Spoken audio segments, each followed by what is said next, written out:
All right, so I know it's been a long time coming from this channel, but look, I decided I wanna make a goal for this channel. See, I wanna have 1,000 subs on this channel by the end of the year. So that means I'm really gonna be going hard with the reactions, bro. And we gonna just have fun with it, bro. We gonna upload anything we want. It could be 2K related, because as you guys know, I am a 2K channel. That's what I do, as my primary channel. But this channel, bro, I want it to be special, bro, because I'm into so many other things. You feel me? Like, it's like the duality of a man. You can have one thing, but you never know. Another thing may take you to greater heights. So, right here, as you guys know, I watch a lot of anime. My favorite anime is Naruto. And I'll be watching a lot of these videos on the download. So I'm like, why not just record myself watching it? You know what I'm saying? Why not just react to it? You feel me? And upload it. So, right here, we got why Kakashi was the worst teacher but the best Shinobi in Konoha, bro. If you're not into all that, bro, don't even watch it. Don't even watch it, bro. But we gonna go ahead and check it out. The relationship. Oh, that's way too loud. That's way too loud. Hold on. Hold the fuck on. Hold the fuck on. That's way too fucking loud. Between Naruto and Sasuke that we've covered. The relationship between Naruto and Sasuke that we've covered in the last 3 uploads is one that we see echoed throughout the entire We ain't gonna be pausing too many times. This might be I get 3 pauses in this video. This is my first pause, by the way. We ain't gonna be pausing a lot. Series. That's my first pause. Still, no one seems to know what to do about Sasuke. No people Although we benefit from the about wisdom of those that came before us, we're destined to often repeat their mistakes. Itachi leads Sasuke down a dark path. Naruto chases after him, driving him further away. The world turns, around and around. Is anyone getting closer to their goal? If only there was a good way to end the cycle. Often in life we are cautioned against self-centeredness, but maybe we should all strive to be the last point on the spiral, even if we fail. I am Zero, this is KATO, and today let's talk about why I love Kakashi Hatake. In Naruto, ninja gains strength or various other amps through conviction. Conviction allows you to do things that you aren't normally capable of, which is reflected by giving the characters more strength, power, or chakra depending on the situation. Man, this is the I ain't gonna lie. The Chunin exams in Naruto, bro, top 3 arcs in anime, bro. I don't even care, bro. This is Each member of teams. First time watching this as a kid, just seeing Gaara just beating everybody, killing niggas, bro. What? You thought the end of you thought Naruto was gonna end right there, bro. I ain't gonna lie. You was like, how is Naruto gonna beat this nigga, bro? My nigga's him, bro. He's him. He just him. 7 has important goals and strong conviction, but they still live, and death still has the chance to rob them of their dreams. While conviction is a great well of strength, it's not an omnipotent shield. In the fields of war, having a strong will and a hard head could just get you killed. Ninja live in a world of darkness, and that pressure forces them to bend their principles until they break. Let's go back to the formation of Team 7. We meet Naruto, Sakura, and even Sasuke, and then we meet the elite ninja with the rank of Jonin, a man named Kakashi, who tells us that all of them are naive children who don't really know what it means to be a ninja. And he's right. All of them are only thinking about themselves, not really thinking about how to serve their village at all. And ninja in this world are merely tools of their village. When Sasuke, initially the most mature of the group, finally learns this lesson after the Chunin exams, he decides to abandon the village as he realizes that the path of the Shinobi, who puts the village above themselves, is not the path he wishes to walk. But it's a bit more complicated than that. He is an avenger. The path of the Shinobi, who puts the village above themselves, is not the path he wishes to walk. Okay, so that's one reason he left Konoha. He just wanted to get stronger to beat Itachi at this point. For real. Alright, yeah, okay. I can see that. But it's a bit more complicated than that. He is an avenger, and that is more important to him than anything. If a ninja is supposed to be faithful to their home, where does that leave Sasuke, whose home was ripped away from him by his murderous brother? The Leaf Village isn't what Sasuke considers his home. Sasuke was born at a time when the tensions and strife between the Uchiha clans and the powers that be in Konoha were at a height. This rift already existed, and so his sense of identity is that he belongs to the Uchiha clan, not to Konoha. This is the other part of why he tells Naruto that unlike the others who can think of themselves as important shinobi of the Leaf, he is different. Their dream is in the future because their home still exists. But his home was destroyed already, and so his dream, the thing he wants to protect, is in the past. It's too late for Sasuke Okay. to be a ninja cop, and so W his analyst. childhood dream is dead. But perhaps this is why Hiruzen, Too late for another him to what? ninja cop, and he wants to protect, is in the past. It's too late for Sasuke to be a ninja cop, and so his childhood dream is dead. But perhaps this is why Hiruzen, another person who understands the relationships between burden, conviction, and power in the Naruto universe, assigned Kakashi to teach Sasuke. After all, at the start of part 1, Kakashi is someone who failed to protect his dream in the past, but is still able to try to cope with life as a shinobi of the leaf. Kakashi is a very mysterious individual. When we first meet him, Sakura says he looks sketchy, and he says that he dislikes the Genin of Team 7 for reasons unknown, but later we find out it's because none of them have enough insight to acknowledge his skill as a Jonin. In other words, all of them look down on the rank of Jonin and think it's something that one can simply attain. In defense of Sasuke, he's someone who's already stared down a Kage-level foe and felt that hopelessness. In his case, Sasuke is just wondering if the strength of a Jonin really stacks up to Itachi, or if Leaf Ninja aren't even strong enough to bother emulating. And here's my thing, bro. If what he said was true, Itachi is a Kage level opponent, bro. Why was Sasuke tripping when he couldn't beat him when he was like 13, bro? Like, just chill. Like, just get stronger. Grow get stronger in the Leaf Village. But nah, he was like, he must have got scared that he wasn't gonna be as strong. I ain't gonna lie. But I wouldn't be tripping if a damn Kage level opponent beat a damn 12-year-old, bro. You know what I'm saying? Like 12-year-old Genin at that. He's Kage level. Just chill, relax, train, and grow. But when they acknowledge that they'll have to come at Kakashi with intent to kill if they want to pass the bell test, acknowledging the strength of a Jonin, Kakashi says he's starting to like them all a little more. Sasuke acknowledged Kakashi after witnessing that he possessed speed and physical abilities that the young Genin simply can't keep up with. I wonder if this reinforced Naruto's idea to impress Sasuke by getting really strong. The funny thing to note is that during the same encounter, Kakashi keeps pushing Naruto's buttons by refusing to acknowledge his abilities aloud. All of them want to feel like mature adults for their own reason, and he could see that the moment he laid eyes on them. Kakashi knows that all of them want acknowledgement for their skills and efforts and growth, and purposefully withholds it, disregarding them by treating them like a bunch of kids. Although the Jonin is able to evade Naruto easily, Sakura and Sasuke are impressed when they first witness Naruto's use of the multi-shadow clone jutsu. Is that the same kid from the academy? In this test, each of the Genin is thinking about how they can get Kakashi to acknowledge their individual abilities and allow them to continue a career as Genin. As we come to find out, this line of thinking results in them very nearly failing the bell test, as none of them were willing to even think about teamwork, let alone sacrifice themselves to work together effectively. What we can say about Kakashi, for sure, even at this early stage in the series, is that he's a figure who seems to harbor a lot of regret in his heart, as well as a deep desire to do things better in the future. He tells them that, for Shinobi, failure to work together as a cohesive team would just result in the clumsy death or deaths of their teammates. And he spends the rest of part 1 trying earnestly to prepare the three of them for the life of the ninja. Kakashi wants to guide the next generation to prevent them from repeating the mistakes he's witnessed in the past. And all things considered, Kakashi is a damn good teacher. He tries not to give them more than they can handle, but he doesn't coddle them either. He encourages them to be as strong as they can, and quickly. I will not tolerate any Kakashi slander in this house, even for a meme. I don't care if he didn't teach Yeah, Kakashi was dark as hell. Kakashi was dark as hell in the start of the OG Naruto. Sakura Genjutsu. He didn't realize he only had a year to work with these three. But I digress. As such an early and integral character in the series, I think the most important thing Kakashi adds to the narrative dynamic I've largely discussed in this series is that he's the first character that introduces the idea of being acknowledged not for one's personal strength, but for their ideas or morality. Not only does he judge the Genin by this rubric, but Naruto actually fully acknowledges Kakashi after the bell test, when he learns that Kakashi considers camaraderie to be extremely important.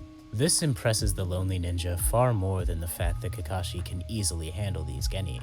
And for Naruto, it's the first step towards beginning to truly love the village on a personal level. Unfortunately, the lesson is utterly lost on Sasuke. The one who has the most to learn from Kakashi morally is only interested in what he has to offer in the pursuit of power.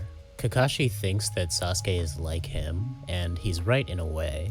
Both of them are living in pursuit of the approval of the dead. Kakashi has an ideal to live up to as well, which is his role as a hero of the Leaf. living life for both him and Obito. You know, I do remember that one talk that Kakashi and Sasuke had on that little tree trunk, but at that point, I felt like Kakashi could have went a little deeper with Sasuke.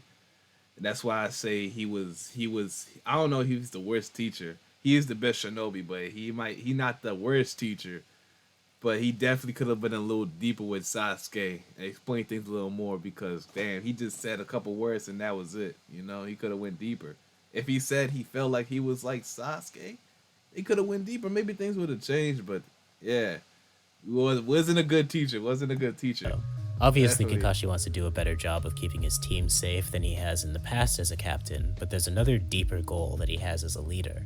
Only by living a morally satisfactory life by Obito's standards can he find the fulfillment. Could have prevented this, by the way. Could have prevented this a lot. You know, could definitely prevented this. Nigga just don't like talking. That's tough. He like me for real. He seeks. Part of that means inspiring the next generation and guiding them. This is where his rivalry with Guy comes in. Kakashi and Guy are supposed to be rivals, but they never actually compete in a contest of strength during part 1. The only time they do bicker and compete like Naruto and Sasuke is when they're arguing over who is the better teacher. I guess it would be more accurate to say, arguing over who is the worst teacher. Guy starts it off with a proud remark about how the students he's been training for a year will be well prepared for the Chunin exams, suggesting that Kakashi was hasty in admitting them to such a dangerous test. Kakashi responds by saying, "Oh yeah? Well, my students aren't coddled weaklings like yours, because they've seen a real fight." To be fair, the safety of Kakashi's team is a sore spot for him. Guy shouldn't have touched it. After their journey to the Land of Waves, Kakashi has grown to appreciate and respect his students who showed a lot of guts and also the talent to grow in the midst of battle. He's willing to bet that his students will surpass Guy's because he knows that his friend is a softie. This is why Kakashi is so surprised to find out that the soft Might Guy put his student's life and health on the line by teaching him the Forbidden 8 Gates. Guy defends his choice by saying that Lee possesses the will to risk his life for his dream. But ultimately, Guy ended up leading Lee down a dangerous path that almost cost him his life and his dream. Although he witnessed this fate with his keen eye, Kakashi failed to realize that he would repeat Guy's mistake by teaching Sasuke the Chidori. Honestly, Sasuke didn't give him much choice. Kakashi had to prove that he was able to offer Sasuke the power he covets.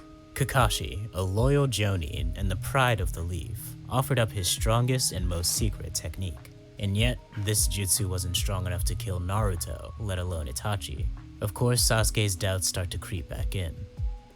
I mean, the jutsu is only as strong as the wielder, right? So I don't know. I mean, shit, if Kakashi would have used Lightning Blade on or Chidori on Naruto, that would have killed his ass. I ain't gonna lie, I would have killed him. That would have killed him, but a Lightning Blade from Sasuke and Kakashi is too different, you know? It's like, I don't know. I don't know about that one. I don't know. Is this really a Jonin? Guy was able to become someone Lee looks up to, despite the failure to grant Lee the power he needs. He succeeded where Kakashi failed. And I would say the sole difference is that Guy was able to truly connect with Lee.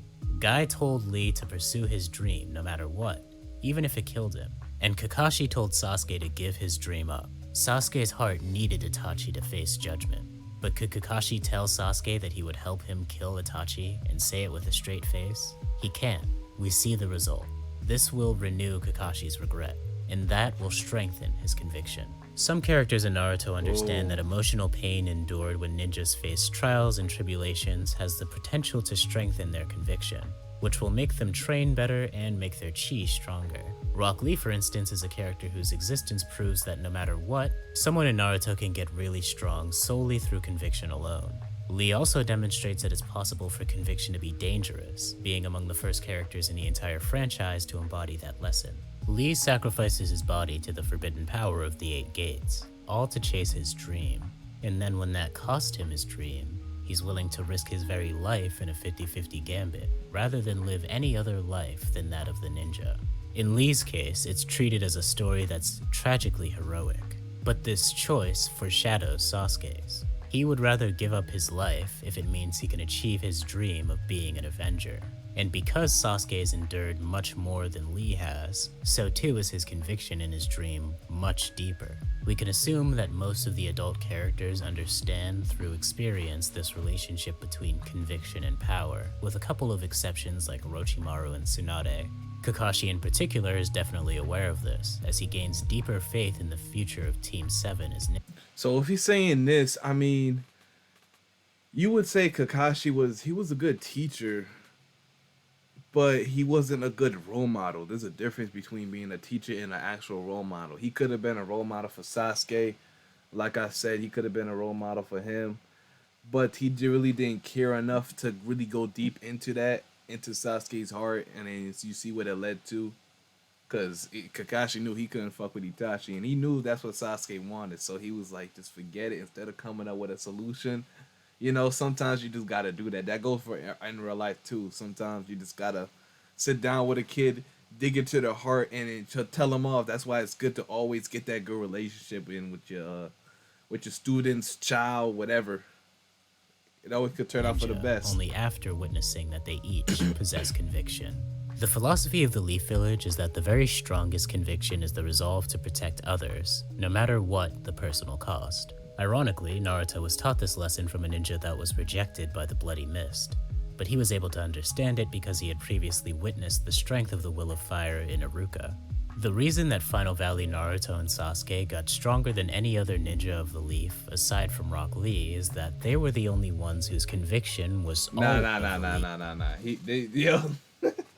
Both. So Final Valley Naruto and Sasuke, Lee doesn't even compete. I'm sorry, especially now we're talking about base forms. Okay, cool, but we're talking about like not KC, Curse Mark 2, Chakra Cloak, Two Tail Naruto. I don't know. Was it One Tail? I think it was One Tail. He went One Tail Cloak.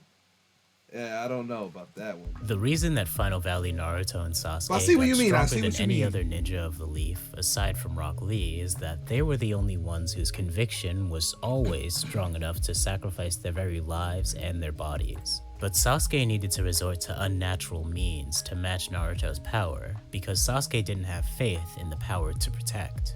And the failure to instill this faith might be Kakashi's one failure as a teacher, and nearly the biggest failure of his life. Sasuke weighed his options and decided that he didn't. Oh yeah, I can see he didn't teach Sasuke the importance of protecting. You know, that's why he couldn't realize Sasuke couldn't comprehend how Naruto got that strong by Gaara. It literally didn't make any sense. He didn't understand. You know? A little spoiler for later down the road though. Want to lose another precious comrade or become another's loss. After his talk with Kakashi and all of the team's missions together, that's what seems inevitable to Sasuke if he stays in the village. So Kakashi lost his precious student. He failed to prevent past mistakes from being repeated. Team 7 follows the fate of the Sannin. It follows the fate of Team Minato, being made unwhole. The fate of him and Guy, being eternal rivals. The fate of Hashirama and Madara. But what can he do? He reflects on all that he's seen, and realize that he's part of a cycle of human experience. People will see themselves in one another and try to connect, but sometimes they'll fail to understand each other, and they clash. Sometimes the traits that made people open up to us later become a cause of resentment. Unfortunately, failure to connect means blood is spilled. Even so, there's no changing the past. The only way is forward. Only there can the cycle end. After his failure with Sasuke, Kakashi realizes that he is also lacking in something, and that his students need him to improve.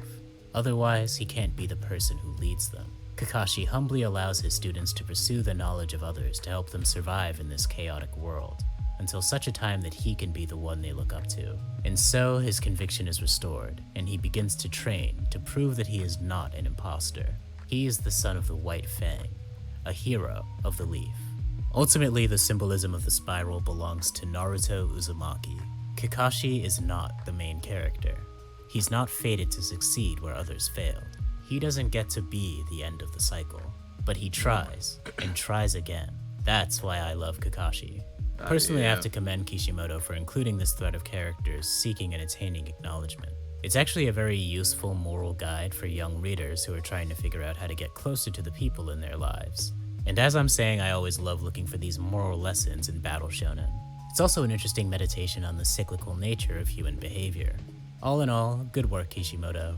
And That's what I'm saying. I felt like if Sasuke got a little closer to Kakashi, he would have kind of felt him because Kakashi went through the same shit, bro. He just couldn't get close to him. Like he couldn't make Sasuke feel him. Pause. You know what I'm saying? But I could see why. Like Kakashi would just wasn't a good role model. If he could really make him feel him, like I feel like they could have had the more even more special bond than Naruto and Sasuke. I ain't gonna lie, Naruto's Sasuke and Kakashi, they could have been special. Pause. But yeah, I see what he means by that. Kakashi definitely needs to work on his role model skills. But he wasn't the worst teacher. Hell nah. Hell nah. And again, this video series is only discussing part 1 material, with occasional references to future developments and reveals. Naruto is a deep series, and I will not be told otherwise. Thank you all for listening to my dumb rants. Subscribe for more. I want to give an extra special shout out to Straight Idea and all of our lovely But yeah, bro, this is the type of shit. Hey, this is the type of shit I love to watch, bro. Yo, let me know what y'all felt about this video, man. For real, do y'all enjoy shit like this? Cause I do enjoy stuff like this. I ain't gonna lie, this is fun. But yeah, I feel like I'm gonna watch another one, bro. I ain't gonna lie. But anyway, like, comment, subscribe, especially subscribe, cause we on the road to 1K, bro. Hey, I'm out. Peace.